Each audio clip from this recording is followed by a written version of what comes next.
ഉണ്ടാവലുണ്ടല്ലോ, ഇപ്രാവശ്യം ഒരു ട്രെയിനിങ് ഉണ്ടായിട്ടില്ല. അപ്പൊ ഇന്ന് നമ്മള് ട്രെയിനിങ് ഉണ്ട്. അതില് ഗുലാബ് ജാമുൻ മാത്രമേ നമ്മള് പാലിന്റെ ട്രെയിനിങ് ചെയ്യുള്ളൂ.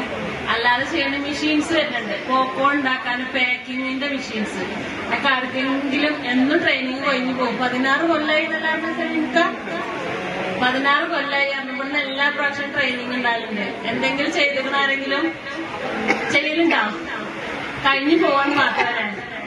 അപ്പൊ ഇന്ന് മെഷീൻസ് ആണ് വരുന്നത്, ഡ്രയറൊക്കെ വരുന്നുണ്ട്. നമുക്ക് കുട്ടികളെ കുന്നങ്കായൊക്കെ നമ്മൾ പൊടി ഉണ്ടാക്കുമല്ലോ, അതേപോലെ രാഗി ഉണക്കിയിട്ട് പൊടിച്ചു, ചെറുപയർ മുളപ്പിച്ചിട്ട് പൊടിക്കും, അതേപോലെ ചെറുപയർ അതുപോലെ തന്നെ മുളപ്പിച്ചിട്ട് അതുപോലെ ഡ്രയർ ചെയ്യും, ഉണക്കാൻ പറ്റും. അപ്പൊ പിന്നെ കൊണ്ടാട്ടം ചെയ്യാൻ പറ്റും. പയർ കൊണ്ടാട്ടം, നമ്മൾ മുളക് കൊണ്ടാട്ടം, നമ്മളിവിടെ മുളക് കൊണ്ടാട്ടം മാത്രമേ കിട്ടുള്ളൂ.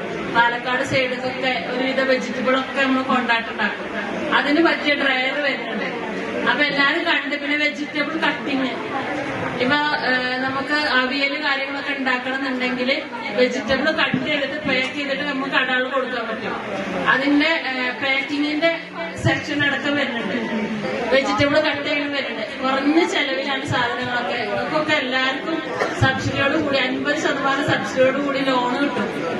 അപ്പൊ പാക്കിങ്ങും കാര്യങ്ങളൊക്കെ മെഷീൻസ് വരുന്നുള്ളൂ. ഇന്നലെ ഉണ്ടായതാണ്, ഇന്നലെ തട്ടിക്കൂട്ടിയതാണ്. അപ്പൊ അതിന്റെ ഒരു നേരം വെളുകളുണ്ടാവും. അപ്പൊ നമുക്ക് ഗുലാബ് ജാമുൻ ഉണ്ടാക്കാം. നമ്മളെല്ലാ പ്രാവശ്യം ഉണ്ടാക്കി, കഴിഞ്ഞ പ്രാവശ്യം ഉണ്ടാക്കിയിട്ടുണ്ട്.